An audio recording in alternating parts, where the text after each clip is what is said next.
All right. So here's the dog of today. Today's dog. All right, Italian. And the today's facts and the news, world news, and the personal tech news that we have here. Okay, we did that by using these two workflow branches here. Let's say. But I'm not happy with that. We are repeating a lot of the same nodes here. If you have more RSS nodes here and we will still keep duplicating them, that it's not good. It's not a good idea. Don't repeat yourself. Try to reuse the same thing as never as you can, right? So today we are going to use another filter from n8n. It's basically a sub workflow. So what is the idea? For this branch here, for this path that we have here, we need basically the RSS link, and then it will get all the data, short, aggregate, and then we need to set the RSS link, or sorry, we need to set the RSS title, right? The title for our message before sending to Telegram. So what if we transform this thing as a sub workflow, and then we basically call them here, right? We call it here. We just need before that to set what are the URLs we want to send for that sub workflow. We're not doing that statically, so it's gonna be a sub workflow parameterized. We will pass the parameters, the title, and the URL to that sub workflow. It will execute all these nodes that we are using and return to our Telegram send a message here, right? So to that end, first thing first, let's create our sub workflow and then we will fix that and see how it's gonna be. So let's select our nodes that we want to turn into a sub workflow. Basically select all the nodes, right click, and then we have convert 6 nodes to a sub workflow or Alt X. Let's do that. Let's put a name. So our RSS processor, all right, confirm. Okay, so I think you are not seeing that, but it appeared here. Create a sub workflow and open a new tab. And here we can see it replace all the nodes with this thing here. We still need to add something before here to add our parameters. But before, let's go to our sub workflow that just disappeared. And okay, let me open that. Let's see. So here's the link for our sub workflow, I guess. All right, okay, let's close it. All right, so here's our sub workflow RSS processor. Let's start change one by one here. Okay. So here we will be receiving the URL from our input, right? From our parent workflow. So let's put that as a JavaScript thing. Let's receive from the previous. I call that RSS URL like this, right? Let's see what else we have here. Just that. And we receive that, then we short, not change here. Filter, nothing change. Okay, limit, aggregate. Just remove that aggregate one from the title. And then set, maybe we don't need this anymore, right? Don't need to set the title. The title will be set before we call in the parent workflow, right? And then we have the return. The return is gonna be basically data.reduce, only the data, not data reduce, just data. And the message title, not from the previous node. So here is the trick. We are not getting the message title from $JSON. $JSON means the previous node. We will get the message title from the first node, from the start node. So the parent workflow will basically send the URL, the RSS URL, and the message title, right? If the parent workflow is sending that, we'll be receiving here in this start node, What we need to do here instead is to get the message type from the first node. How to do that?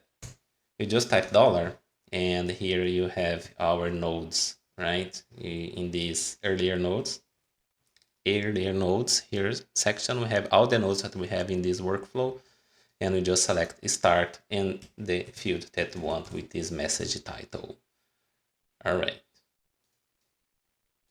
So far, so good. Let's remove this one thing here. All right, I have a problem.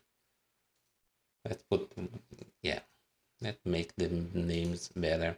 It's not personal tech anymore. It's just RS reader, read the news. Let's read the news. It's okay. And that's it. And they start. So our sub workflow is done. Let's save that. Let's go back to our parent workflow. All right. So before calling our sub workflow, we need to set, right? Let's use the set node. Set personal tech news RSS details. And here we are going to add the RSS URL, which is going to be that URL. You'll get that in a minute. And the message title, which is going to be here are the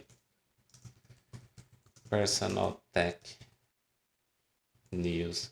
Here are today's personal tech news. All right, let me grab the URL. Okay, I lost the URL.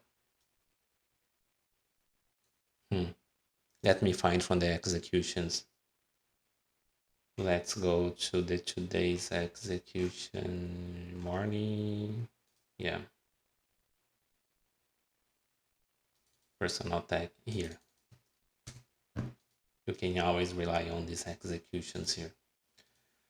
All right, this guy is here. Let's put the URL. Okay. Let's do the same for this guy above. For this guy above, what do we need? It's basically copy these two, right? And how can I do that? All right. Remove everything from here.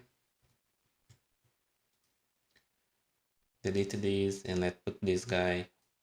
Select everything here, these two new guys.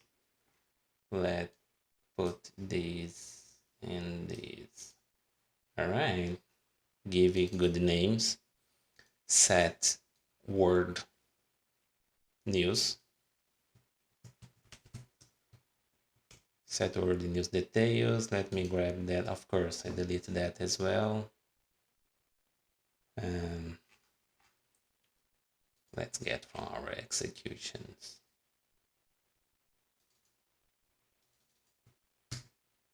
All right. Word, right? And here are today's word news. Jesus. Word news. Okay. Let's click in the magic button. All right. Okay. Call the processor one, call the RES processor.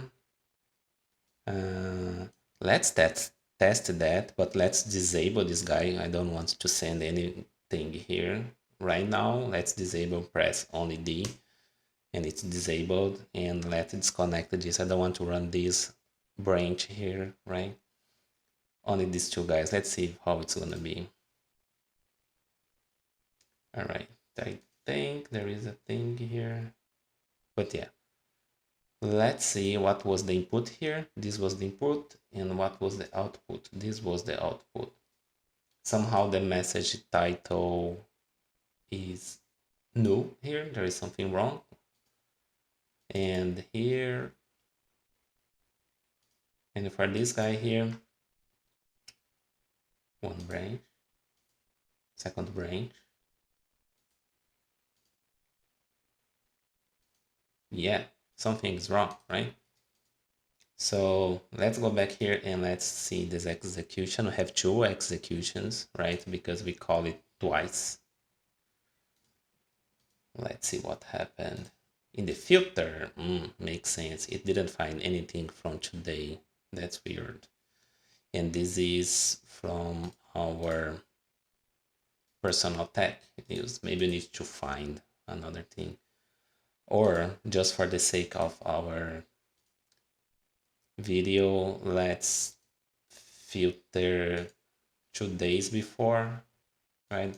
26. Save that. Let's try again. Before trying again, let's go back here. Let's see the execution of our sub workflow. Let's see the other one.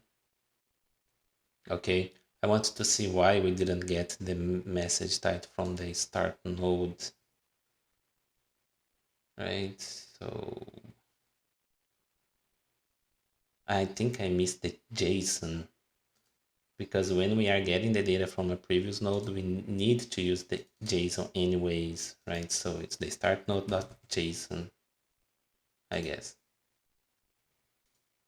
So there's something we can do here. Actually, we can, right, copy to the editor. So now we have the data that run in that execution.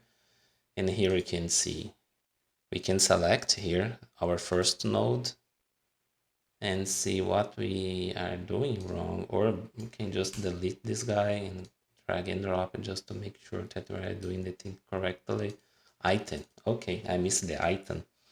So it's gonna be the JSON name, one of those previous JSON name, .item.json, and the field that we want. Okay, now we are good, looks like. Let's save that. Let's clear the execution. I like to keep things clear, right? Let's clear the execution and let's test it again, right? Save this guy as well. Let's run. Okay, now I have 2 items, meaning that we basically sent 2 messages to Telegram. We will be sending 2 messages to Telegram. It's disabled right now, but I want to see what are the messages here. Oh Jesus, it's not coming as a JSON array. It's coming as a string, right? I don't want that. I want that to be data, not as a string, as an array, right? Let's try again, save. Let's try one more time. And let's see. There we go, I guess. Yeah, undefined what? Oh, it's not data underscore reduce, it's dot reduce. When we create sub workflows, n8n automatically try to map the next node input with the previous one, so it make the data ready. And yeah, it's a little bit confusing, but with just minimal adjustment, we can make the thing works as expected. All right, so here I did today's personal tag, and if you we can see the other inputs. I think I need to change this, maybe. All right, I don't remember. There is a way to see that table. Here, yeah, here's the word news. We saw the personal tag and then the word news. Okay, they look good, right? There is a space here. Let's put a 3, maybe. 3. That's the thing. What I have done. Okay. 3. Yeah, there's still a space here, but I believe it comes from, yeah, I don't know. Let's keep that in this way. All right. So now let's enable our Telegram. Enable, my friend. Enable is just press D. Let's send the news, send one, send the second one, and let's go back here. All right. Here today's personal tech news. Here today's world news. Okay, sounds good. I don't want to select. Right, so now this is a way to make the workflow cleaner. If you are repeating you too much, you can just use super workflows, and then now we have two workflows, right? Let's unpin this data here and save. So now I have two, and I believe we don't need to activate this workflow. That's nice. Okay, execute trigger doesn't require activation. That's good. We don't need to activate that. So basically, whenever this workflow runs, it will call the super workflow and process the data as we expect or programmed it to do that. If we add more RS feeds here, we just need to duplicate the call RS processor. And if you need to change something, like now I want the 5, um, and we want 5 news, not 3. We just go one place and change that to 5, not to 3 anymore, right? So that's good. That's good. So that's it for today. This is how we can make our workflow a little bit more organized and have, you know, using what n8n provides us to make our life easier and our workflows cleaner, right? That's all. Thank you. See you.